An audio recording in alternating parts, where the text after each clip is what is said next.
ओम नमो भगवते वासुदेवाय। ओम नमो भगवते वासुदेवाय। नमो भगवते वासुदेवाय।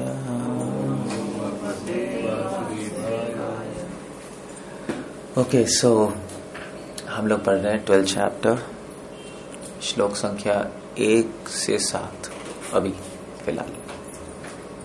लेट्स सी आगे बढ़ सकते नहीं बढ़ सकते।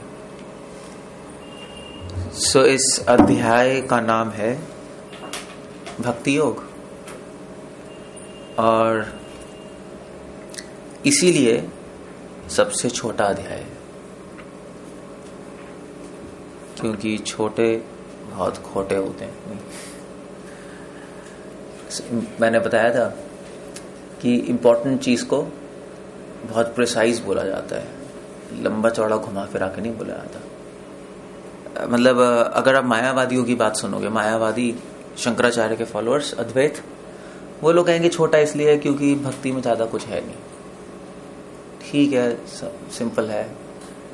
निराकारवादी, बच्चों के लिए अपना थोड़ा जप करो, थोड़ा सुनो, प्रसाद लो, हो गया बस। मगर और इसलिए वो कहते हैं कि 13th, 14th, 15th चैप्टर इतने लंबे लंबे एक्सप्लेनेशन चाहिए, इंटेलिजेंट लोग समझ सकते हैं वो। और एक तरफ से लगता भी ऐसा है कि क्योंकि वो समझना भी मुश्किल है। इसीलिए अर्जुन यहाँ पे क्वेश्चन पूछ रहे हैं, क्योंकि ये डिबेट बहुत टाइम से चलती आ रही है कि भाई कौन है ऊपर, भक्त ऊपर है या निराकार वाले ऊपर है? कौन बेटर है, निराकार की उपासना या भक्तों की उपासना, या दूसरे शब्दों में सगुण उपासना या निर्गुण उपासना, या साकार या निराकार? ये अभी भी है, पहले भी था, इसके आगे भी चलता रहेगा। सो एक कंक्लूजन होना चाहिए, नहीं क्या करें हम, कौन ठीक है? सो अर्जुन क्वेश्चन पूछ रहे हैं, लेट्स सी। मेरे पीछे रिपीट कर सकते हो पहला श्लोक, उसके चलेंगे। अर्जुन उवाच एवं सततयुक्ता ये भक्तास्त्वां पर्युपासते ये चापि अक्षरमव्यक्तम् तेषां के योगवित्तमः। सो वैसे अर्जुन ने पूछा, जो आपके सेवा में सदैव तत्पर रहते हैं या जो अव्यक्त निर्विशेष ब्रह्म की पूजा करते हैं, इन दोनों में से किसे अधिक पूर्ण सिद्ध माना जाएगा? सिंपल। सो अर्जुन ने इस डिबेट को सेटल करना चाहा, नहीं कि निराकार की उपासना बेटर है या साकार की, क्योंकि शास्त्र, मतलब आप कह सकते हो कि निराकार की उपासना तो आजकल के लोगों ने शुरू किया, नहीं ढोंगी लोगों ने। ऐसा नहीं है, शास्त्रों में दिए निराकार की उपासना। हाँ, ये नहीं है शास्त्रों में कि निराकार आत्मा ही निराकार है, ऐसा नहीं लिखा, ऐसा कहीं नहीं है। वो तो गलत ही सिद्धांत है, आत्मा परमात्मा हो जाएगी, आत्मा निराकार है, वो मायावाद है। ये बस ये शास्त्रों में लिखा है, हाँ भगवान निराकार भी है और साकार भी है, दोनों। दैट्स ओके, दोनों है। मगर क्वेश्चन ये है कि, और जो उपनिषद है, जैसे वेद है, अगर आप वेद पढ़ोगे ना सारे, तो उपनिषदों में निराकार की उपासना दी हुई है। उपनिषदों में इनफैक्ट निराकार की उपासना ही लिखी है, अगर बाहर से पढ़ा जाए तो। और जो भागवत पुराण है, भक्ति शास्त्र है, उसमें साकार सगुण की उपासना है। तो अर्जुन ने सीधा पूछ लिया, एवं सततयुक्ता ये, कि भगवान भक्तास्त्वां पर्युपासते, भक्ता मतलब भक्त, भक्त जो आपकी उपासना करते हैं वो सतत युक्त है आपसे। सतत युक्त मतलब जुड़े हुए हैं। हमने कल पढ़ा था नित्य युक्त उपासते, नित्य युक्त है वो, या वो आपसे ज्यादा जुड़े हुए हैं। ये चा अपि अक्षरम अव्यक्तम, जो अक्षर अव्यक्त की उपासना करते हैं वो योग अवित्तमा। कौन ज्यादा बड़ा योगी है, वो या ये। अक्षर मतलब होता है, अक्षर मतलब समझते हो शब्द का मतलब क्या है? हाँ, एक्चुअली यहाँ पे एक और मतलब है अक्षर का, वो बात सही है। शर अक्षर हमने बात की थी आत्माओं की। अक्षर मतलब मुक्त जीव, शर मतलब बद्ध जीव। शर मतलब जो हाँ जो नष्ट हो जाता है। वैसे तो आत्मा कभी नष्ट नहीं होती, क्योंकि हम अपने को शरीर मानते हैं, इसलिए हमें लगता है कि हम नष्ट हो रहे हैं, तभी तो डर लगता है। इसलिए बद्ध जीव को शर कहते हैं। संसार में सारे लोग शर हैं, आध्यात्मिक जगत में सारे लोग अक्षर हैं। इसलिए उस जगत को अक्षरधाम भी बुलाता है। But this is a problem. वो अक्षरधाम इसलिए बुलाता है क्योंकि यहां पे जो अक्षर मतलब है उसका कुछ और मतलब है। अक्षर का एक और मतलब होता है, जो कि प्रभुपाद क्या लिख रहे हैं, जो इंद्रियों से परे है। अक्षर का मतलब ये। अब ये कैसे मतलब आ गया इंद्रियों से परे? क्योंकि शर मतलब होता है जो इंद्रियों से नापा जा सकता है, उसको भी शर कहते हैं। जो इंद्रियों से नाप सकते हो उसको हम शर कहते हैं। नहीं, लिमिटेड। शर का एक और मतलब हो गया लिमिटेड है, वो लिमिट है उसकी। अक्षर का मतलब है जिसकी कोई लिमिट नहीं है। भाई लिमिट होगी तभी तो आप शर मतलब जो टूट जाता है, नहीं तोड़ोगे तभी ना, जब उसकी लिमिट पता लगेगी, कुछ डायमेंशन पता लगेगा तभी तो तोड़ फोड़ होगी। डायमेंशन ही नहीं होगा तो क्या तोड़ोगे? आप आकाश को तोड़ सकते हो?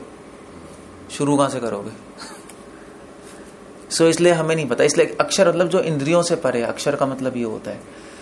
सो भगवान के निराकार रूप को हम अक्षर बोलते हैं, क्योंकि निराकार रूप का कहां से शुरू है, क्या अंत है, पता ही नहीं कुछ। निराकार है बस। तो ज्ञानी लोग जब ध्यान लगाते हैं तो अपने मेडिटेशन में एक ज्योति देखते हैं, कहते नहीं ज्योति स्वरूप, और उसका कोई ना आदि है ना अंत है, कुछ भी नहीं पता हमें। इसलिए उसको अक्षर कहा जाता है। और उसको अव्यक्त भी कहा जाता है। इस अक्षर को अव्यक्त कहा जाता है क्योंकि वो अप्रकट है। इन आंखों से हम नहीं देख सकते। भगवान के रूप को फिर भी हम इन आंखों से देख सकते हैं, उनके अर्च विग्रह के रूप में। और जब भगवान लीला करने आते हैं, मगर निराकार को कैसे देखोगे? निराकार को देख थोड़ा ना सकते हो।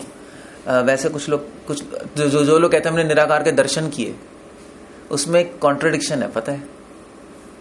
अगर निराकार है तो दर्शन कैसे किए? आप ये पूछ सकते हो वैसे उन लोगों से। तो कुछ लोग कहते हैं हमने निराकार रूप के दर्शन किए। जब निराकार है तो रूप का है, ये ज्योति रूप कहते हैं। नहीं, कुछ लोग कहते हैं ज्योति रूप है भगवान। ये रूप क्या है जब ज्योति है जब? तो सो वहां पे एक कॉन्ट्रडिक्शन है। बट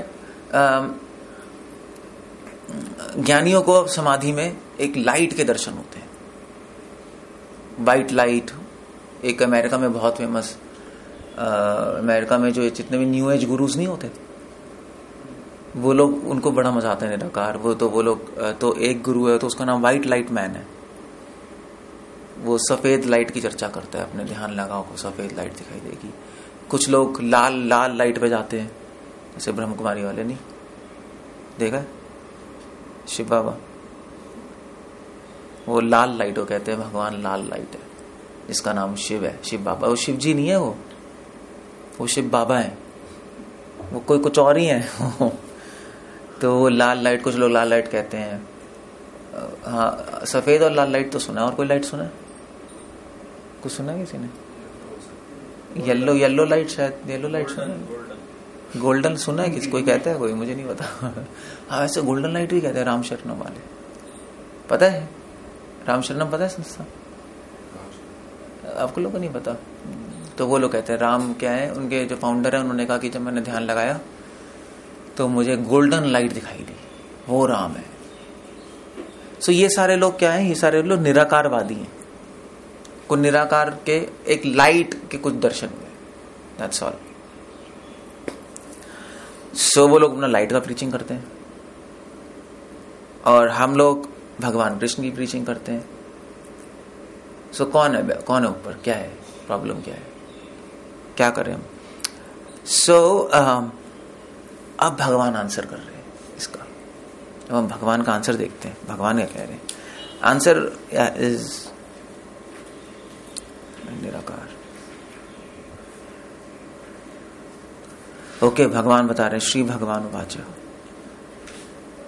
भगवान पता है, वैसे पता है, आप जितने भी अध्याय देखोगे ना, जैसे अर्जुन ने पूछा नहीं था 13 चैप्टर में कि भगवान क्षेत्र क्या है, क्षेत्रज्ञ क्या है और ये क्या है, तो भगवान ने थोड़ा डिटेल में आंसर किया, नहीं घुमा फिरा के, कि पहले बताया प्रकृति क्या है, पुरुष, फिर आत्मा, परमात्मा, फिर धीरे धीरे डेवलप की थीम देखा था ना 13 चैप्टर में।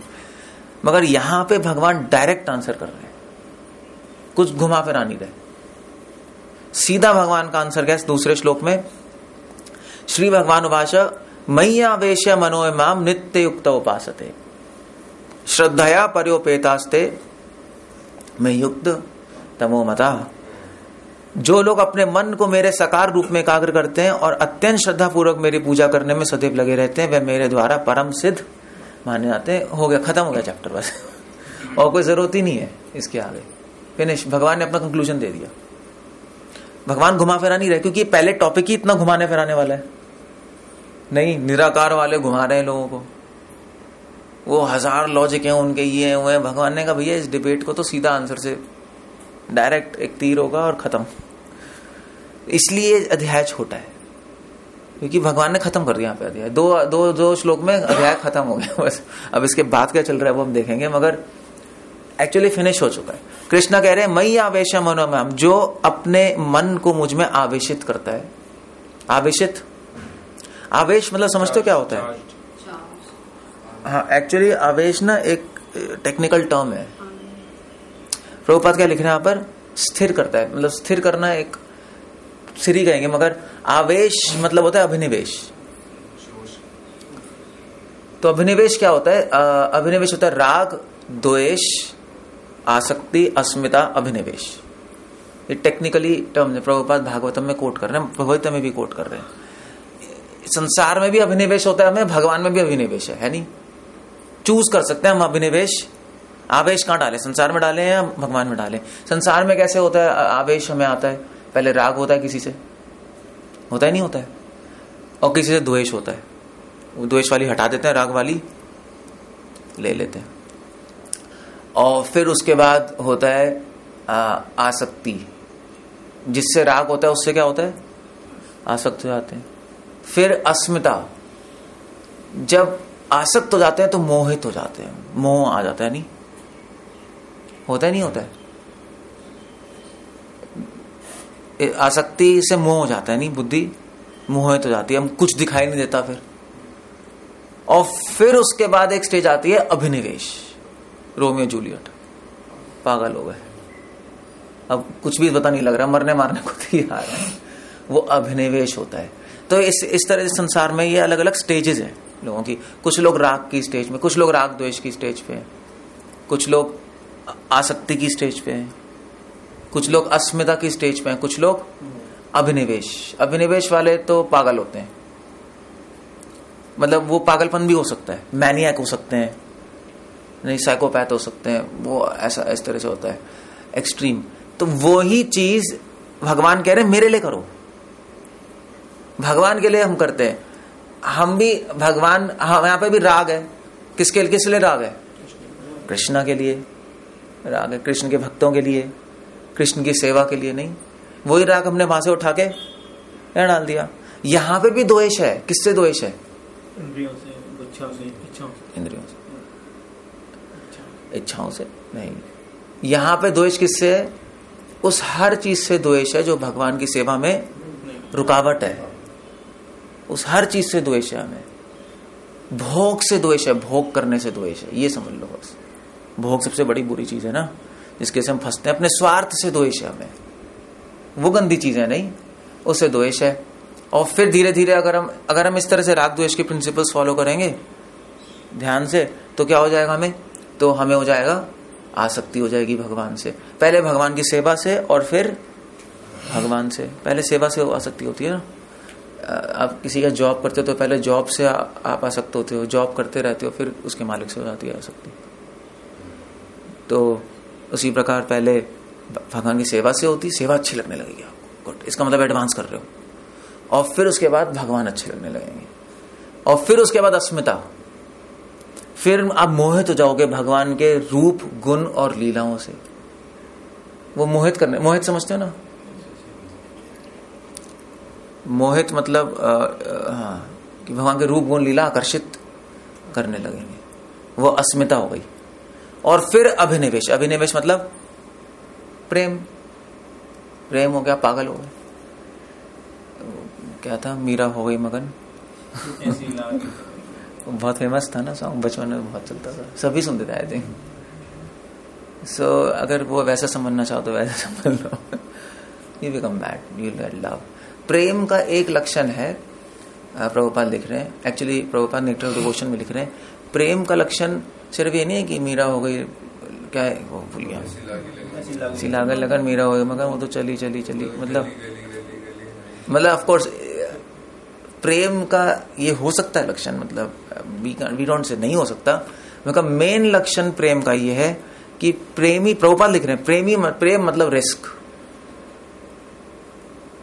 प्रेम मतलब कि भक्त अब अपने भगवान के लिए अपना जीवन भी बलिदान कर सकता है, वही तो प्रेम है। मेन चीज तो ये है ना, अदरवाइज प्रेम थोड़ा ना। अगर आप कौन सी मूवी बनती जिसके अंदर हीरो घूम रहा है, लागी लगन, हीरोइन घूम रही है, जब समय आया तो हीरो कहना मैं तो जा रहा हूं, मैं नहीं मर सकता तेरे लिए। कोई मूवी बनेगी तो कॉमेडी बन जाएगी। हर मूवी में ऐसी होता है भाई, अल्टीमेट क्लाइमैक्स तो ये होता है, हीरो मरने को तैयार है, मरने मारने को आ गए, दैट्स ओके, नहीं दोनों। तब समय आता है कि ये लव स्टोरी है, वरना लव स्टोरी थोड़ा ना समझ आएगी कोई, वरना तो घूम रहे हैं, ठीक है सभी घूमते हैं, क्या हो गया। इसलिए प्रेम का अभिनिवेश का लक्षण है मरने मारने। जैसे भोगी मरने मारने को तैयार है, नहीं, जिनको अभिनिवेश आ जाता है, पैसे में अभिनिवेश आ गया, वे मरने मारने को तैयार है, मेरे रास्ते में जो आएगा मैं खत्म कर दूंगा, मुझे कुछ नहीं नजर आ रहा, खून ही कर देते हैं। ऐसे यहां पर है, इसको प्रेम हो जाता है, वो भगवान के लिए सब रिस्क ले सकता है, भगवान के प्रचार के लिए और भगवान की भक्ति के लिए कुछ भी करने को तैयार है वो। अगर जरूरत पड़े तो मारने को भी तैयार है। जैसे अर्जुन मारी तो रहा है, यही तो अर्जुन को शिक्षा। अर्जुन का मारने में क्या है, क्या दिखाई दे रहा है? बेवकूफों को दिखाई दे रहा है अर्जुन मार रहा है, भक्तों को दिखाई दे रहा है कि अर्जुन क्या कर रहा है, भगवान से प्रेम कर रहा है। वो प्रेम की एक अभिव्यक्ति है, उसको अभिनिवेश है भगवान से प्रेम में। तो हम प्रेम देख रहे हैं, बेवकूफ लोग लिख रहे हैं लड़ाई। समझे फर्क, बहुत फर्क है, क्योंकि वो प्रेम से तो मार रहा है, मतलब ऑफ कोर्स प्रेम से नहीं मार रहा। हाँ, प्रेम भगवान से प्रेम है, तभी तो भगवान की बात मान के अपने सगे संबंधियों को, अपने गुरु को, अपने पिता तुल्य उनको मार रहे हैं ना, वरना क्यों मारता हो। सो भक्तों की दृष्टि अलग है, इसलिए भगवान कह रहे हैं मैया आवेश करो अपने मन को मुझ में। ये टेक्निकल समझे, ये कोई छोटे मोटे ऐसे नहीं है कि आपने पढ़ लिया आवेश, हाँ ठीक है हो गया आवेश, इस तरह से नहीं चलता। मतलब you have to read properly. मैया आवेश मनोयमाम नित्य युक्त उपासते। और इस तरह से जो आवेशित मन करके मुझसे, जो जिनका मन आवेशित है वो मुझसे नित्य युक्त है, इनको प्रेम है मुझसे, वो मुझसे हमेशा जुड़े हुए हैं। जो प्रेम के रास्ते में, अभी हम प्रेम प्राप्त करना चाहते हैं, हमारा लक्ष्य है, तो हम भी उस रास्ते पे, हम भी भगवान से नित्य युक्त होना चाहते हैं। नहीं, श्रद्धया परोपेतास्ते ते में युक्ततम अथवा, जिनकी श्रद्धा परम मुझ में होती है वो मुझसे युक्ततम है। युक्ततम कह रहे हैं भगवान, ये नहीं कह रहे कि निराकार वाले मुझसे युक्त नहीं है, उनको डिनाई भी नहीं कर रहे कि निराकार बेकार है, ऐसा नहीं है। निराकार भगवान के, भगवान एक निराकार के रूप ही कह लो, मतलब निराकार के रूप में ही रहते हैं, मतलब निराकार भी एक भगवान का ही रूप है, साकार भी है, मगर भगवान कह रहे हैं डिवोटीज युक्तम है, युक्त, युक्ततर और युक्ततम, मोस्ट यूनाइटेड है मुझसे।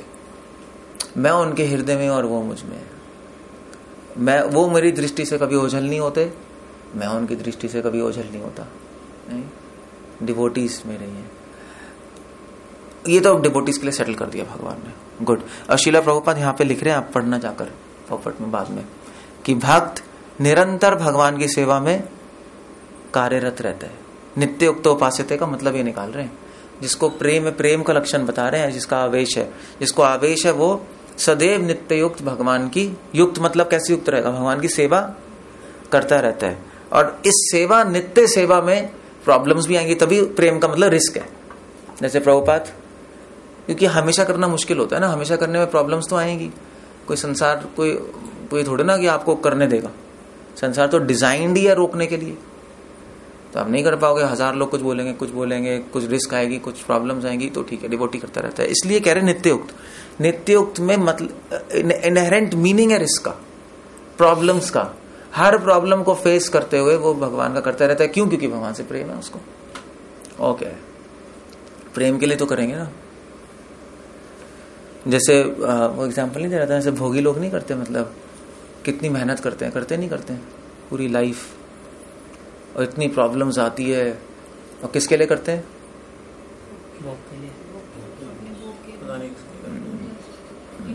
अपने अपने अपने पर्स में उसकी छोटी सी फोटो होगी, किसकी होगी? उसके वाइफ की, उसके बच्चे की। जब देखेगा तो ओहो, फिर चालू हो जाएगा। इसलिए करते रहते नहीं, यही है ना फैक्ट। जो लोग वॉर में नहीं जाते, वॉर में वो भी अपने पास रखते अपनी वाइफ, बच्चों की फोटो, रोज रात को आके देखते रहते हैं और फिर लड़ते रहते हैं। लड़ाई करते तो उनको नहीं याद आती रहती है, होता नहीं होता है। सो उनको अभिनिवेश है, वो उसके लिए लड़ रहे हैं। तो हमारी पॉकेट में भी फोटो होती है, किसकी? बस जब भी कोई डिवोटीज सेवा करते करते थोड़ा डिप्रेस हो जाते हैं, कुछ नई प्रॉब्लम्स आती हैं, तो अपना पर्स निकालते हैं, कृष्णा की फोटो देखते, बंद करके चालू हो जाते हैं। इसको अभिनिवेश कहते हैं, समझे? So devotees are fighting for Krishna, जैसे अर्जुन। तो हम सेवा भगवान के लिए करते हैं। So इसलिए प्रभुपाद कह रहे नित्य का मतलब कह रहे हैं सेवा, समझे? सेवा करते हैं हमेशा भगवान की। Okay fine. अब कृष्णा कह रहे हैं अगले 3 श्लोकों में कि भाई अब जो निराकार की पूजा करता है उसका क्या है। खैर यहां पे भगवान ने श्लोक में क्लियर कर दिया कि मेरे भक्त मुझसे ज्यादा जुड़े हुए हैं, निराकार ज्यादा इंपॉर्टेंट नहीं है, वो ज्यादा मुझसे जुड़े नहीं हुए, वो कर रहे हैं मगर ज्यादा जुड़े नहीं हुए। मगर प्रॉब्लम पता है क्या, जब भी आप किसी चीज को बोलते हो ना, मगर इसमें भी एक डाउट रह जाएगा। अब एक डाउट है माइंड में, ठीक है कृष्णा आपने बोला कि निराकार, आप बोल रहे हो कि भक्त ज्यादा ऊपर है निराकार से, तो मुझे समझ आ गया।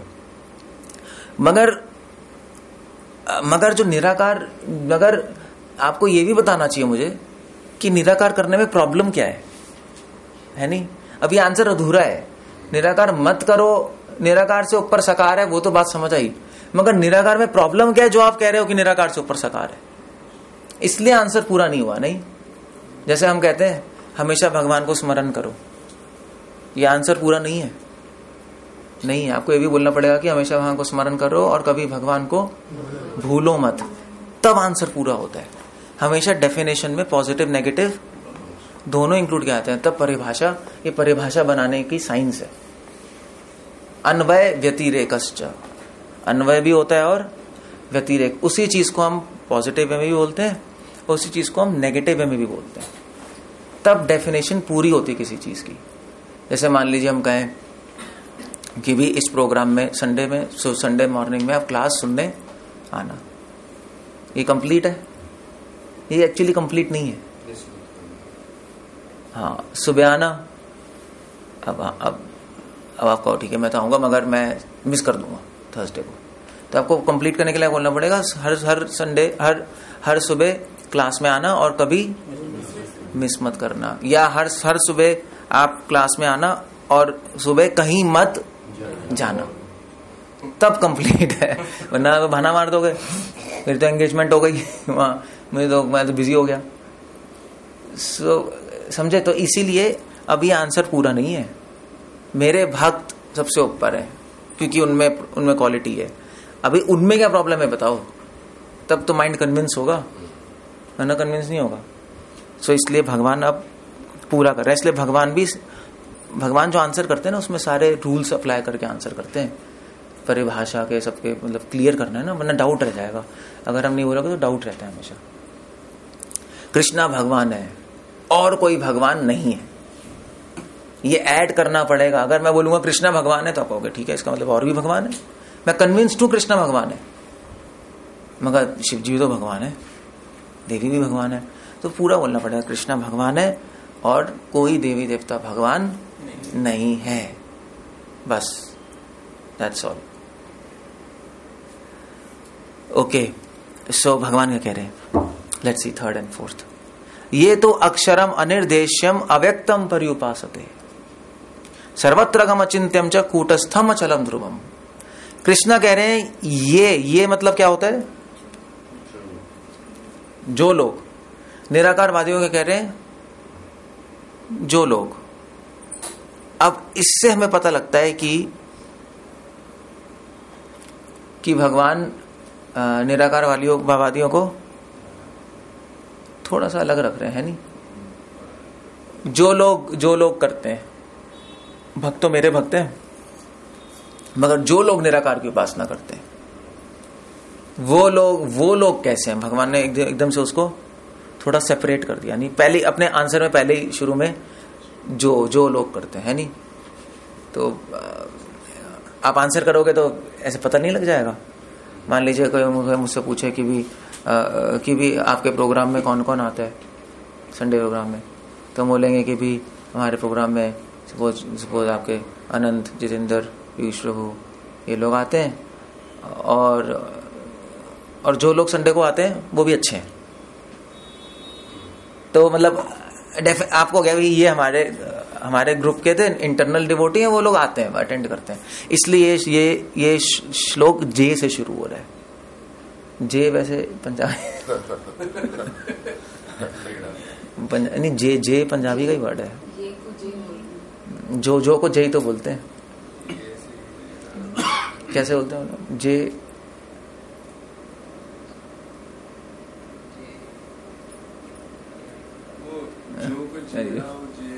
जो को जे बोल देते हैं पंजाबी में, वैसे जे कर रहा है।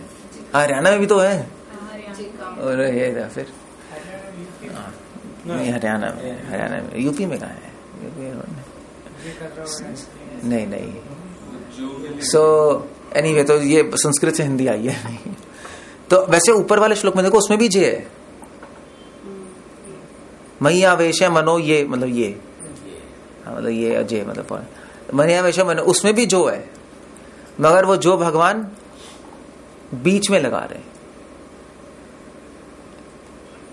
शुरू में नहीं बोला जा रहा है ना। बीच में बोलोगे तो फिर आप अलग नहीं रख रहे। हाँ, वो तो ठीक है, मुझको, हाँ, मतलब वो फिर वो कोई वो उसमें कोई सेपरेट नहीं हो रहा। मतलब भाई अभी आपके प्रोग्राम में कौन आता है? पीयूष प्रभु, आनंद, जितेंद्र, ये जो लोग ये जो आते हैं टाइम पे आ जाते हैं, मगर जो लोग बाद में जो लोग आते हैं बाकी, तो वो इमीडिएटली वो सेपरेट हो गया। That's a separate thing। इसलिए भगवान ने पहले जे बोल दिया, मतलब ये बोल दिया, जे क्या बोल रहा हूँ ये। तो जो लोग मतलब कह रहे हैं भाई निराकार वादी मेरे इतने प्रिय नहीं है, ठीक है, ज्ञानी है वो लोग, प्रेमी नहीं है, मुझे इतने प्रिय नहीं है। मैं एक्नॉलेज करता हूँ, आशीर्वाद है मेरा उन पे, बट ठीक है, अभी दूर ही रहो मुझसे, अभी तुम मेरे घर नहीं आ सकते तुम। That's all। वो ये ऑफिशियल लोग हैं। भक्त घरेलू है, वो भगवान के घर जाते हैं, गोलोक में, वैकुंठ में। ये लोग ऑफिस में बैठे रहते हैं अपने, निराकार की पूजा करो। ओके, ये तो अक्षरम। अब इसके बाद क्या बोल रहे हैं, कौन सा शब्द बोल रहे हैं? तू बोल रहे हैं। तू का मतलब लेकिन, इससे तो बिल्कुल ही भगवान ने अलग कर दिया। लेकिन जो लोग, ये तो बिल्कुल ही अलग हो गया। लेकिन बहुत बड़ा वर्ड है यहां पर। लेकिन से भगवान ने ना बहुत ही मतलब एक सड़ा दिया उन लोगों को, ये समझ लो, है बिल्कुल ही अलग कर दिया। मतलब एक्चुअली ऐसा लग रहा है कि भगवान को पसंद नहीं है, वो लोग पसंद नहीं है इतने। मतलब मेरे प्रोग्राम में अनंत आता है, ये आते हैं, लेकिन वो भी आता है। बेइज्जती हो गई यार, ये क्या मतलब है? सर एक्चुअली भगवान ने तू बोल के एक तरह से ना उनकी बेइज्जती कर दी। ठीक है यार, मतलब करते हैं, बट मैं बिल्कुल इंटरेस्टेड नहीं हूं उनमें। वो ज्ञानी है, वो इसलिए इंटरेस्टेड नहीं क्योंकि निराकार की उपासना कौन करते हैं? ज्ञानी लोग करते हैं ना। ज्ञानियों का अहंकार होता है, इसलिए भगवान को इतना इंटरेस्ट नहीं है। भगवान को सब चीज से प्रेम है, सब चीज भगवान करते हैं, मगर अहंकार से बहुत चिढ़ है नहीं। उन वैसे लोग भगवान को अच्छे नहीं लगते। और ज्ञानी भोगी तो चलो फिर भी सही है, ज्ञानी और अहंकारी हो जाते हैं, वो भी वेद पढ़ के, तो वो तो और मतलब भगवान कह रहे हैं ठीक है, वो भोगी से तो बेटर है, वेद पढ़ रहे हैं, मगर फिर भी आई डोंट लाइक देम, क्योंकि अहंकारी है, मुझे नहीं अच्छे लगते। ठीक है, करने दो बस उनको जो भी कर रहे हैं। इसलिए लेकिन बोल रहे हैं, इस हर चीज में कुछ ना कुछ देयर इज अ पॉइंट भगवान के बोल रहे हैं।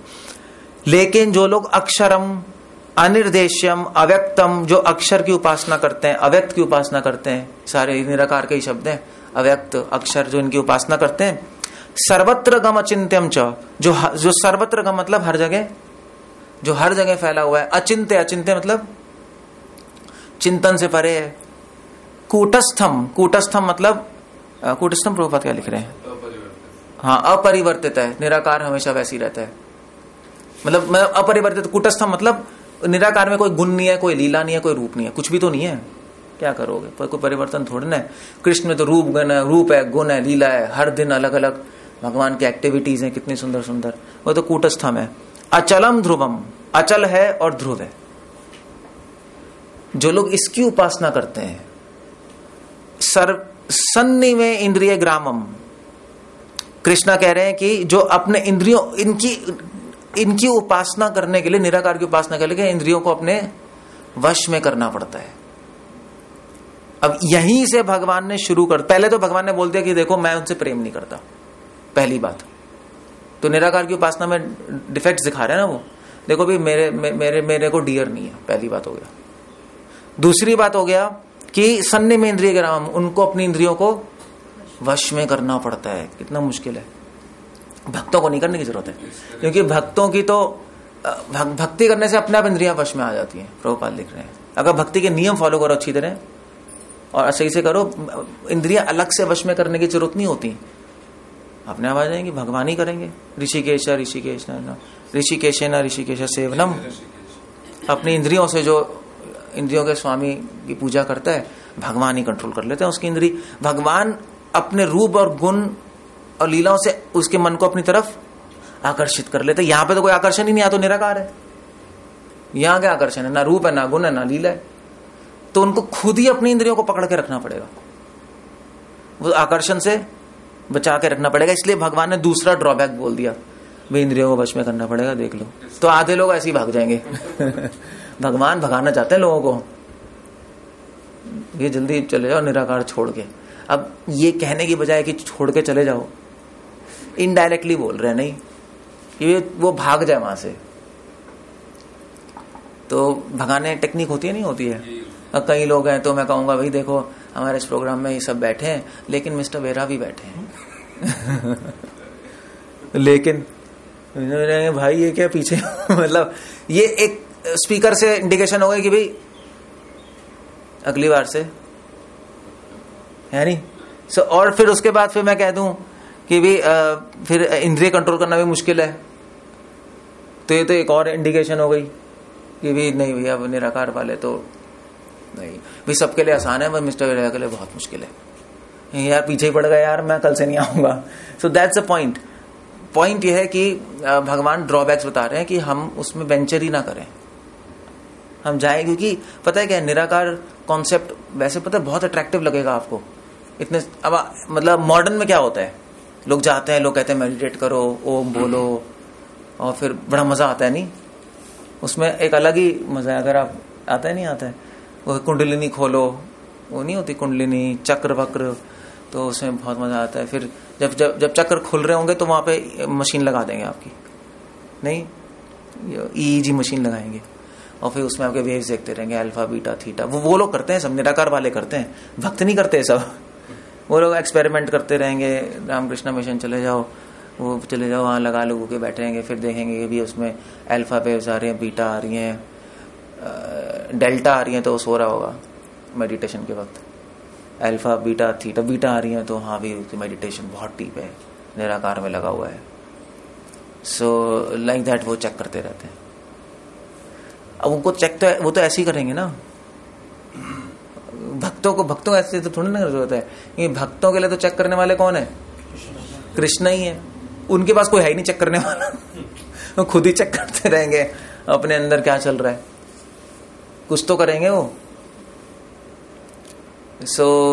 ये सारे जो फंडे हैं वो करते रहते हैं। तो इंद्रिय कंट्रोल हो रही है नहीं हो रही है, माइंड स्थिर हो रहा है नहीं हो रहा है, वो ही देख रहे हैं। ब्रेन एक्टिविटी हो रही है नहीं हो रही है, वो तो इसमें पड़े है ना। निराकार मतलब कोई इंद्रिय कंट्रोल, माइंड डेड होना चाहिए, बंद होना चाहिए। अब वो देखेंगे मशीन से कि ब्रेन में कितनी वेव्स आ रही है, जितनी कम वेव्स आ रही हैं, जितनी बीटा वेव्स आ रही हैं उतना पीसफुल है, उतनी हमारी मेडिटेशन सक्सेसफुल हो रही है। उनका वो तो ऐसे ही पता लगाएंगे ना। कैसे पता लगाएंगे? हम कैसे पता लगाएंगे हमारी मेडिटेशन सक्सेसफुल है? सिंपल है। हमारा पैरामीटर क्या है? उनका पैरामीटर तो ईजी है। हम कैसे पता लगाते हैं? पिछले श्लोक में बोला नहीं, नित्य युक्ता। जितनी सेवा भावना बढ़ रही है उतना हम भक्ति में बढ़ रहे हैं, काम खत्म। बस हमें थोड़ा ना वो ईजी लगानी है, हमें थोड़ा ना देखना मन स्थिर करना है। अगर आप भक्तों का ईजी कर लोगे ना तो और जबरदस्त वेव्स आ जाएंगी उसके अंदर वो बीटा वेव्स नहीं आने वाली। अच्छे भक्तों की अल्फा वेव्स इतनी तगड़ी आ जाएंगे, कहेंगे यार इसका तो माइंड और डिस्टर्ब हो रहा है हमारी ये क्या है? क्यों राहुल? और डिस्टर्ब माइंड लगेगा उनको देखना। जो अच्छे भक्त होंगे, जो नए भक्त होंगे, उनकी बहुत पीसफुल आएगी, क्योंकि वो लोग तो चैंटिंग करते हैं ना, नए डिवोटीज, हरे कृष्णा, और माइंड उनका बिल्कुल स्टेबल हो जाता है, सो भी आते हैं अंदर, उनका बिल्कुल पीसफुल कहेंगे आते। ये है जो अच्छे डिवोटीज जगह, मतलब अगर कोई एडवांस डिवोटी आप करोगे हरे कृष्णा, उसका माइंड तो पूरा सुपर एक्टिव चल रहा होगा, नाम आ रहा है, रूप आ रहे हैं, गुण आ रहे हैं, लीला आ रहे हैं, उसके माइंड में सेवा भावना बढ़ रही है। वो तो कहेगा भैया ये क्या है, तो पूरा डिस्टर्ब्ड है माइंड के अंदर। That's a very different thing. भक्ति बिल्कुल अलग चीज है। भक्ति में मन को स्थिर नहीं कर रहे, भक्ति में मन को हम और एक्टिव बना रहे हैं। निराकारवादियों को स्थिर करना है, क्योंकि वो क्यों एक्टिव बनाएंगे? किसके लिए बनाएंगे? ना कृष्ण है ना कुछ है, सब निराकारी तो है। उनको तो योगा चित्तवृत्ति निरोध, उनको तो निरोध करना है। इसलिए जितने भी मेडिटेशन वाले बोलते नहीं है कि अपनी ओम बोलो, सीधे खड़े रहो, सीधा क्या कहते हैं, पीठ सीधी करो और हिलो मत, और धीरे धीरे मन को शून्य बना दो, है नहीं? वो इंस्ट्रक्टर बोलता रहता है तो अब तुम्हारा मन शांत हो रहा है, सब लोग बैठे रहेंगे, सांसें धीरे हो रही हैं। वो बोलते, you have seen that all this kind of programmes. वो बोलते रहते हैं, फिर वो धीरे धीरे फिर 15 मिनट बाद फिर सबको उठाते हैं। मैंने भी किया है, ये सबसे पूछते हैं हाँ कैसा एक्सपीरियंस हुआ, आपको कैसा लगा, एक टिपिकल उनका शेड्यूल है, टिपिकल प्रोटोटाइप शेड्यूल है। मैंने भी बहुत किया हुआ है। फिर सब कोई खड़े होकर कहेगा हाँ मुझे तो ऐसा लगा कि मैं धरती पे हूं ही नहीं, आसमान में उड़ रहा हूं। अजीब अजीब चीजें आएंगी। भगवान होंगे नहीं वहां। कोई उठ के कहेगा कि मुझे तो लगा कि मैं सारे दुखों से परे हो गया, सुपर इंटेलिजेंट बन गया हूं, शक्तियां आ गई हैं। तो I used to do TM पता है, ट्रांसेंडेंटल मेडिटेशन। पहले जब हम कॉलेज में थे वो करते थे। सो पहले तो मैं करता था काफी। तो एक बार सेशन हुआ था, सेशन हुआ था, तो उसमें किया उन्होंने, उवे सर थे, उवे ही थे ना, तो उन्होंने कराया था। तो हमने सबने किया, तो फिर यही टिपिकल यही चला। फिर उसके बाद सबसे पूछा कि भाई आपका क्या एक्सपीरियंस है, आपका क्या है? तो ये बोल रहे थे मेरे को ऐसा लगा। उसी वक्त से मैंने कहा छोड़ दिया। मैंने कहा नॉनसेंस है यार, भगवान का है इसमें। मैंने पूछा भी उनसे, भैया एक्सपीरियंस भगवान का है मुझे बताओ। उसको लग रहा है वो हाथी बन गया, उसको लग रहा है वो सुपरमैन बन गया, ये क्या हो रहा है? मतलब हाथी एक कहा था किसी ने, मुझे लग रहा था मेरे में हाथी ऐसी पावर आ गई। तो सर कहते हैं wow so nice, he was a German. कहते हैं वेरी नाइस एक्सपीरियंस, गुड। फिर मैंने सर से पूछा, सर मैंने कहा सर भगवान का है, इसमें हो क्या रहा है ये? मतलब मुझे थोड़ी ना हाथी बनना है या सुपर पावर चाहिए, हम क्यों आ रहे हैं यहाँ पर? कहते हैं नहीं भगवान। उस टाइम क्या समझाते हैं, निराकार साकार, तो स्टूडेंट थे, नहीं बकवास है, नॉनसेंस है नहीं। So that's typical. यहां पे आपको पता लगा ना, सेवा भाव बढ़ रही है, सिंपल। कोई मशीन की कितना सिंपल है नहीं, तो भगवान ने बता दिया भाई वहां पे आपको मशीन्स भी चाहिए निराकार के लिए। बहुत बहुत महंगा सेटअप चाहिए आपको, पता कैसे लगाओगे? विद नो एक्सेप्शन 99.9 नहीं 100% निराकार की उपासना करने वाले वो इसमें पड़े रहते हैं। यू वर टेलिंग 100% पड़े रहते हैं। मैंने करोड़ों लोगों को देखा है। वो मशीन जरूर होती हैं, क्योंकि वो पता कैसे लगाएंगे कि वो आगे बढ़ रहे नहीं बढ़ रहे हैं। अंदर वो झांक के देख नहीं सकता उसके कि निराकार की अनुभूति हो रही है नहीं हो रही है। ब्रेन वेव से तो पता लगाएंगे। वो कुछ ना कुछ ये करते रहते हैं। ECG कर लेंगे, हार्ट बीट कम हो रही है नहीं हो रही है, बेसल मेटाबॉलिक रेट कम हो रहा है नहीं हो रहा है, उसी से बस चलता रहेगा होता रहेगा। So you have to control your senses and that's difficult. नहीं, उसको मापना भी मुश्किल है। इसलिए भगवान कहते हैं कि साधना की स्टेज में भी मुश्किल है निराकार की उपासना। अभी भगवान कहते हैं हर प्रोसेस में एक साधन होता है, एक फल होता है। नहीं तो साधना की स्टेज में भी मुश्किल है, लो करना मुश्किल है, और उसको मेजर करना भी मुश्किल है निराकार की उपासना को। वो भी नहीं कर पाओगे। हमारे एक सर थे, वो TM करते, वो सर्जरी के, वो अपना करते रहते थे और सोते रहते थे, और वे उठने के बाद बोलते थे वाह क्या एक्सपीरियंस हुआ है। हमें भी बोलना पड़ता था सर बहुत अच्छा एक्सपीरियंस जो होता हमारे सर ये फेल कर देंगे। मगर सबको पता है 90% लोग सोते रहते हैं। निराकार की जो मेडिटेशन करते हैं ना, आप चले जाओ साउथ इंडिया करने को, हमारी विवेकानंद रॉक पे गए हो?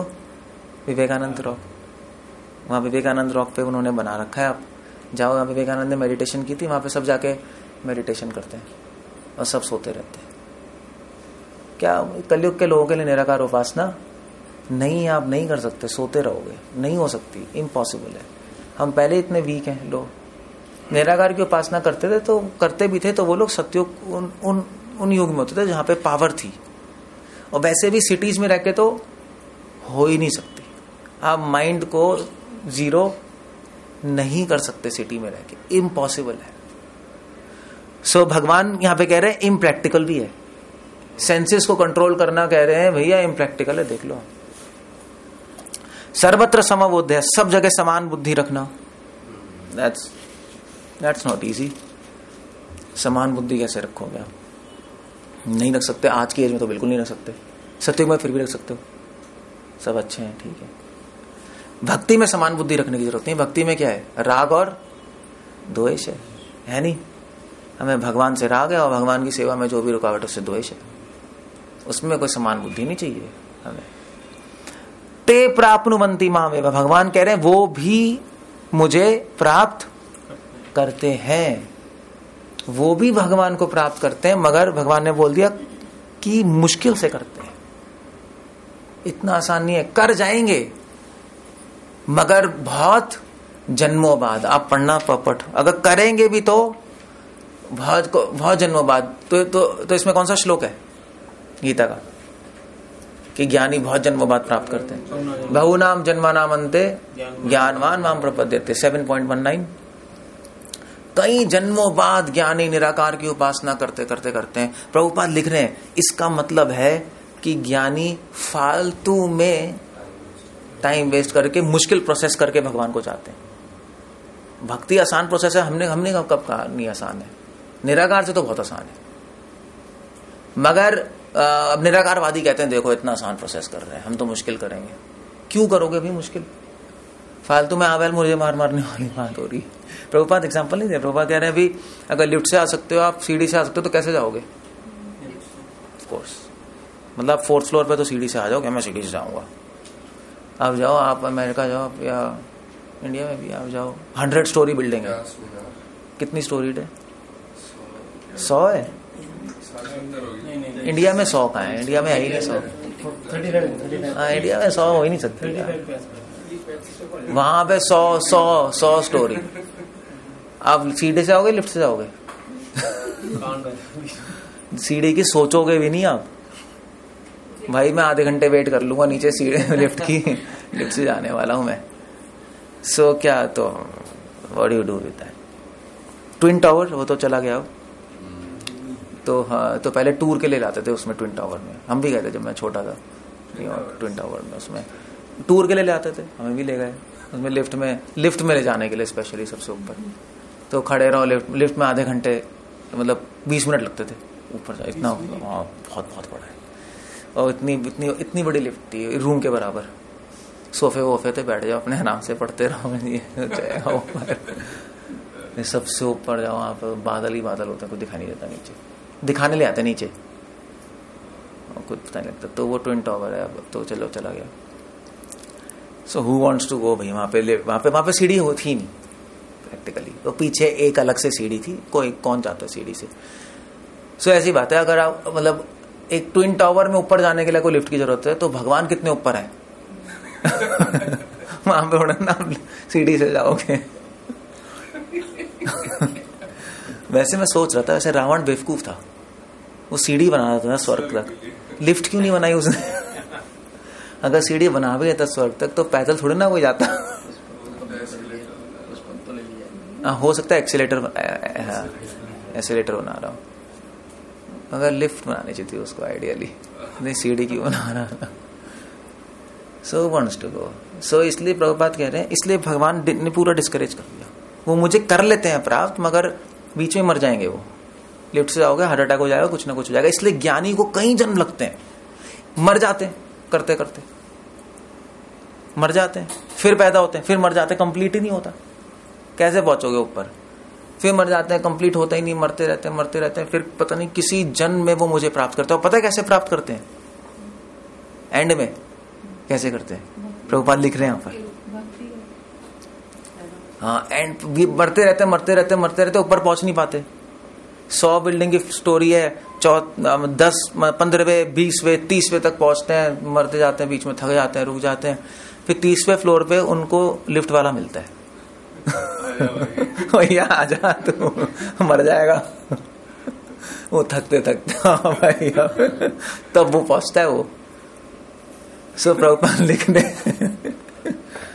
सो कि ये जो निराकारवादी करते रहते हैं, बहुत जन्मों बाद उनको साधु मिलता है, कोई भक्त, वो समझाता है भाई नहीं होगा, नहीं कर सकता तू, कुछ भी कर ले, भक्ति कर ले। अब तब उसको समझ आता है, बहु नाम जन्मानामन्ते ज्ञानवान माम प्रपद्यते, तब वो मेरी शरण ले लेता, थक हार हूर के, फिर वो भगवान को प्राप्त करता है। निराकार की उपासना वाले बिना भक्ति के भी भगवान को प्राप्त नहीं कर सकते, बिना भक्ति के भगवान की प्राप्ति नहीं होती, ये निश्चित है, चाहे कुछ भी हो जाए। तो उनको भी आना पड़ेगा, तो फिर आप सीधा क्यों नहीं आ जाओ। नहीं, ये भगवान इस श्लोक में सबको समझा रहे हैं। और फिर भगवान अगले श्लोक में, फिर तो भगवान ने फिर तो पूरे डिस्करेज कर दिया, आने का गेट आउट। क्लेशो अधिकतरस्तेषाम अव्यक्त सक्त चेतसाम अव्यक्त ही गतिर दुख देह भद्भिर्भाव्यते। कृष्णा ने बताया कि भी जब तुम प्रैक्टिस कर रहे हो, प्रैक्टिस में भी डिफिकल्ट है निराकार की उपासना। भक्ति तो बहुत सुखपूर्वक है, नहीं सुखम करतम अभी, हम प्रैक्टिस में इतनी सुखपूर्वक है, प्रसाद मिल रहा है, डांस कर रहे हो, अलग अलग चीजें हैं, इतना अच्छा है, कोई बुरा तो है नहीं। मगर भगवान कह रहे हैं कि क्लेशो अधिक तरस्तेषाम, इसलिए उनको बहुत क्लेश होता है, क्योंकि सीढ़ी पे चढ़ रहे हैं ना, ध्यान लगाना है, मेडिटेशन करना है, मन को रोकना है, इंद्रिय रोकना है, क्लेश है। क्लेश समझते हो ना, कष्ट तो है ही। चाहे वो कहते रहे कि निराकार, वैसे निराकारवादियों से पूछोगे वो कहेंगे हमें तो बहुत आनंद अनुभव होता है, ब्लिस, वो कहते हैं नहीं हमें तो आनंद अनुभव हो रहा है। ठीक है, आनंद होगा, मगर साथ साथ कष्ट भी है। भक्ति में हमेशा आनंद है, कष्ट है ही नहीं। हाँ, कष्ट तब हो सकता है जब आप सही से भक्ति नहीं कर रहे हो, वो तब होता है। आप कहोगे भैया हमें भी तो कष्ट हो रहा है, इतनी मुश्किल है भक्ति, आप सही से प्रोसेस नहीं कर रहे तो कष्ट होगा ही। अगर सही से सिंसियरली प्रोसेस करोगे तो कोई कष्ट नहीं है, मगर वहां पे अगर प्रोसेस सिंसियरली भी करोगे तो उसमें वो डिजाइंड ही कष्ट पूर्वक है। डिजाइंड ही आप करोगे कैसे, वो है ही ऐसा प्रोसेस, क्या कर सकते हो आप। सो भक्ति तो सुसुखम है, कष्ट नहीं है। हाँ, हो सकता है शुरू में थोड़ा क्लेश लगे भक्ति में, बिल्कुल नए डिवोटीज को थोड़ा मुश्किल लगे, मगर वैसे क्लेश नहीं है। और शुरू में भी क्लेश नहीं है, अगर शुरू में आप पूरी तरह भक्ति में इन्वॉल्व हो, सेवा इतनी होती है, सेवा में इतना बिजी रहता है डिवोटी, पता ही नहीं लगता, सो क्लेश नहीं होता। इसमें क्लेशो अधिकतर, क्लेश भी कैसे है, अधिकतर है। भगवान ने वर्ड यूज किया अधिकतर, अधिक भी नहीं है, अधिकतर है। बहुत निराकार की उपासना करने के लिए आपको जंगल में जाना पड़ेगा, सिटी में नहीं कर सकते। ध्यान करो, मन को स्थिर करना है, मतलब आप जंगल में रात को कैसे करोगे, एक कुत्ते की आवाज आएगी, आप तो वैसे ही डर जाओगे। वो क्या मन क्या स्थिर रहेगा वो, मतलब it's very difficult, it's not easy. मतलब इसको शुरू करना ही मुश्किल है। प्रैक्टिस करते हैं तो है ही मुश्किल, शुरू ही नहीं कर पाओगे आप। शुरू कैसे करोगे आप? इतने बड़े बड़े ज्ञान नहीं चले आते, गुफाओं में बैठ के ध्यान लगाते हैं बड़े बड़े ऋषि मुनि, आप देखते नहीं हो। हम तो सोच भी नहीं सकते शुरू करने की, है कैसे करोगे आप? इसलिए कृष्ण कह रहे हैं क्लेशो अधिकतर। अधिकतर इसलिए कह रहे हैं कि शुरुआत में भी क्लेश है, साधना करते हुए भी क्लेश है। अधिकतर दोनों में क्लेश है बस। तेषाम अव्यक्त सक्त चेतसाम, क्योंकि अव्यक्त से आसक्त होना बहुत मुश्किल है। निराकार पे ध्यान लगाना, निराकार पे ध्यान क्या लगाओगे? पहली बात आपको बोलो निराकार पे ध्यान लगाओ, क्या लगाओगे? ना रूप है, ना गुण है, ना लीला है। सो निराकार पे ध्यान लगाने का मतलब पता है क्या होता है? उसका मतलब निराकार पे ध्यान लगाने का मतलब नहीं होता, उसका मतलब होता है मन को खाली करना। समझ गए? नहीं समझ गए? उनकी जैसे हमें बोलो कृष्ण पे ध्यान लगाना है, तो हमारा मतलब क्या है? हम आंख बंद करके किस पे ध्यान लगाते हैं? कृष्ण के रूप गुण लीला। उनसे बोलो निराकार, उनके टीचर कहेगा निराकार पे ध्यान लगाओ, तो कहेगा भाई करूं मैं क्या? माइंड में क्या करूं? तो कहते हैं भाई इसका मतलब यह है कि कुछ मत सोचो। You understand? तो भगवान कह रहे हैं कि भाई फिर तो आसक्ति का कोई क्वेश्चन ही नहीं है। जब आप निराकार पे ध्यान लगाने, निराकार ही नहीं है वहां पर, निराकार है ही नहीं, तो आसक्त क्या हो गए? वो तो मन को खाली कर रहे हो अभी आप। यू गॉट ना पॉइंट? तो बिल्कुल अजीब, उनकी साधना बिल्कुल अजीब सी है। थ्योरी में शायद निराकार की उपासना है, साधना में निराकार है ही नहीं। ये बहुत मिस्ट्री है।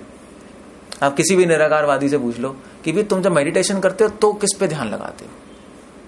तो निराकार पे ध्यान लगाते हो। अगर वो कहेगा हाँ, तो बोलो फिर बोलो तो उससे पूछो फिर तुम्हारे निराकार कैसे हैं जो तुम ध्यान लगाते हो? तो उसके पास कोई आंसर नहीं है। कैसे है क्या पता ही नहीं। अगर वो बोलेगा नहीं, तो बोलोगे फिर निराकार पे क्या ध्यान लगा रहे हो तुम? सो वो कहते हैं मन खाली हो जाएगा तब निराकार अपने आप प्रकट होगा। अभी मन खाली करो। सो आसक्ति का कोई क्वेश्चन नहीं है। और फिर अब भगवान बता रहे हैं कि उसका जो फल है, शुरुआत करना भी मुश्किल है, साधन भी क्लेश है, फल में भी क्लेश है, सब में प्रॉब्लम है। अव्यक्ता ही गतिर दुख, उसकी गति भी दुखपूर्ण है। गति मतलब फल, गति मतलब गोल जो मिलेगा वो भी दुखपूर्ण है। अब वो कैसे दुखपूर्ण है? पॉइंट है वो कैसे दुखपूर्ण है। उसमें भगवान अगला शब्द बोल रहे हैं, देहवद्भिर अवाप्यते। देहवद्भिर अवाप्यते होता है देहधारियों के द्वारा, देहधारियों के लिए उस क्षेत्र में प्रवृत्ति कर पाना सदैव। जो जिनका शरीर है ना, जो हम देहधारी हैं, इनके लिए, हमारे लिए ये जो निराकार है ये बहुत दुखपूर्ण है। गति इसकी दुखपूर्ण है। क्यों दुखपूर्ण है? कोई बता सकता है क्यों दुखपूर्ण है? जो हम देहधारी हैं, हमारे लिए निराकार की उपासना या निराकार करना बहुत दुखपूर्ण है। दुखपूर्ण क्यों कह रहे हैं? क्लेश तो समझ आते, दुखपूर्ण क्यों? स्वरूप क्या मतलब? वो तो शरीर है ना, ये तो शरीर की बात कर रहे हैं। देह को कंट्रोल करना आत्मा का स्वरूप और नेचर, मगर ये तो शरीर की बात कर रहे हैं ना। देह से तो सारी प्रॉब्लम, इंद्रियों को कंट्रोल करना, देह को कष्ट देना, भूख लगी भूख नहीं, खाना नहीं खा रहे हो, कष्ट। एक्चुअली इसमें एक ट्रिक है। जिसके पास शरीर है ना, उनको अव्यक्त की उपासना बहुत दुखपूर्ण लगती है। मतलब फल, जो निराकारवादी हैं, जब वो परफेक्ट हो जाएंगे तो उनको किसके दर्शन होंगे? निराकार। तो उनकी गति का है। अब वो दर्शन होंगे, वो मुझे नहीं पता क्या होंगे, बट एक लाइट दिखाई देगी, व्हाइट लाइट या जो भी है, तो उनकी गति निराकार में। मगर जिनको, जैसे हम लोग है ना, जिनको शरीर मिला है, उनको निराकार प्राप्त होकर बहुत दुख होगा, जो बुद्धिमान है। क्यों? क्यों होगा? वो इसलिए दुख होगा, इस बात का जरूर दुख होगा कि जो शरीर है, जो भगवान की सेवा के लिए उपकरण है, वो वेस्ट हो गया है। नहीं सोच रहे हो? नहीं सोच रहे हो? ध्यान से सोचो। ये तो वेस्ट हो गया ना। ये पूरी शरीर किसके लिए? सेवा के लिए बना है। अब निराकार पे ध्यान लगा के शरीर वेस्ट कर दिया, कोई फायदा नहीं हो रहा, सेवा में लग ही नहीं रहा, ना संसार की कोई चीज लग रही है। इसलिए भगवान कह रहे हैं कि जब निराकार जो फल मिल रहा था उनको, निराकार वालों को, जो बुद्धिमान लोगों, उनको बड़ा दुख होता है। ये मैं कहाँ आ गया यार, है नहीं? मतलब आप चले थे भगवान को जानने के लिए, मंदिर की जगह आप कहाँ पहुंच गए?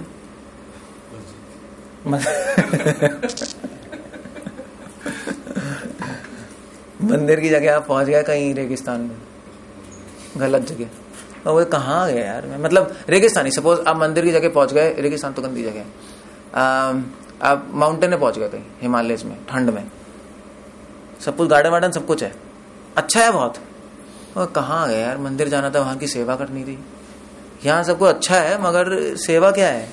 तो ऐसी निराकार जब मिल जाता है ना, तब भी बहुत दुख होता है जिनका शरीर है, क्योंकि अच्छा है, बड़ा मजा आता है, मगर सेवा कहाँ है, शरीर मेरा कोई सेवा में नहीं लग रहा। संसार की चीजें भी भगवान की सेवा के लिए है ना, वो भी बेस्ट हो गए, ये भी हो गया, हम निराकार में हो गए, इसलिए गति भी उसकी दुखपूर्ण है। देहवद विरवाप्यते। सो हाँ, तो भक्तों को तो कंपेयर कर रहे हैं इससे, भक्तों के तो कंपेयर कर रहे हैं, भक्तों को तो लगेगा यार ये क्या है, इसलिए भक्त कभी भी निराकार की उपासना चूज नहीं करेंगे। अगर भगवान ये इसलिए कह रहे हैं, अगर मान लीजिए आपको ऑप्शन दी जाए, ज्ञानी कहें भी देखो बच्चा मेरे पास आओ, ये कृष्णा कह रहे हैं क्लेशपूर्ण है ना तुम्हारी साधना, मन को वश में करना, और मैं हाथ रखता हूं और निराकार, ऐसे ही करते हैं ना लोग, कुंडलिनी जागृत कर देते हैं, टच वो शक्तिपात सुना है, शक्तिपात सुना है, ये बंगाल में बड़ा फेमस है शक्तिपात, यहाँ भी है। सो वो बस वो अपना स्पेशल वो होगा, पैसे लेंगे, स्पेशल क्लास होगी, उसमें छुएंगे और उसको झटका लगेगा और कुंडली जागृत हो गई और निराकार पहुंच गए। निराकार कहते हैं अभी देखो क्लेश, कलयुग में हमने ये कंसेशन है कि गुरु सीधा करा देते हैं। भगवान कह रहे हैं क्लेशपूर्ण है, तो हम भगवान की बात थोड़ा ना कॉन्ट्रडिक्ट करेंगे। आप देख रहे हो कैसे क्या, वो भी बहुत तिगड़ाबाजी लोग हैं वो। आप गीता समझ के आप कहोगे अब तो मैं बच गया निराकार वालों से, अब क्लास में आओगे वो कहेंगे देखो हम तो मानते हैं क्लेशपूर्ण है, हमने कब कहा नहीं है, हम आपको शक्तिपात देके सीधा आपकी कुंडली जागरण कर देंगे। ऐसे है नहीं कुंडली जागरण कर देते हैं, है नहीं, बोलते नहीं है सहज योग और ये सब कुंडली जागरण कर देते हैं, 1 सेकंड में हो गई, अब निराकार तक पहुंच गए। तब आप चूज करोगे, अगर वो निराकार तक पहुंचा भी दे आपको बिना किसी के क्लेश के, तब भी हम चूज नहीं करेंगे, क्योंकि भक्तों को निराकार पहुंच जाए, निराकार ही बड़ा प्रॉब्लमैटिक सिचुएशन है। हम पहुंच गए, सबको अच्छा है, मगर प्रॉब्लम यह है कि सेवा उसमें सेवा नहीं, हम सेवा के बिना कैसे रहेंगे। भगवान ने शरीर बनाया था, शरीर भगवान ने हमने दिया था अपने सेवा के लिए, हमने वो वेस्ट कर दिया भगवान का दिया हुआ शरीर। तो फिर डिवोटी तो नहीं चूज करेगा, डिवोटी का ठीक है यार आप 1 सेकंड में शक्तिपात कर दोगे, फिर भी मुझे चाहिए, मुझे नहीं चाहिए। इसलिए कृष्ण कह रहे हैं गति दुखा, गति बहुत दुखपूर्ण है, इसलिए निराकार है बेकार। बस अल्टीमेटली हम चूज नहीं करते। शुरुआत भी क्लेश है, साधना भी क्लेश है, गति भी दुखपूर्ण है, सब कुछ ही दुखपूर्ण है। और अब भगवान 6ठे और 7वें श्लोक में कंक्लूड कर रहे हैं एक सेक्शन, और ये कह रहे हैं कि भी देखो वो तो क्लेशपूर्ण है ही। भगवान ने अपना भक्त के, अब ऐसे तो यहाँ पे खत्म हो जाना चाहिए था, नहीं खत्म हो गया, नहीं हो गया, कॉन्ट्रास्ट कर दिया भगवान ने। भक्त क्या करता है, निराकार क्या है, उसमें ड्रॉबैक क्या है, उसमें फायदा क्या है।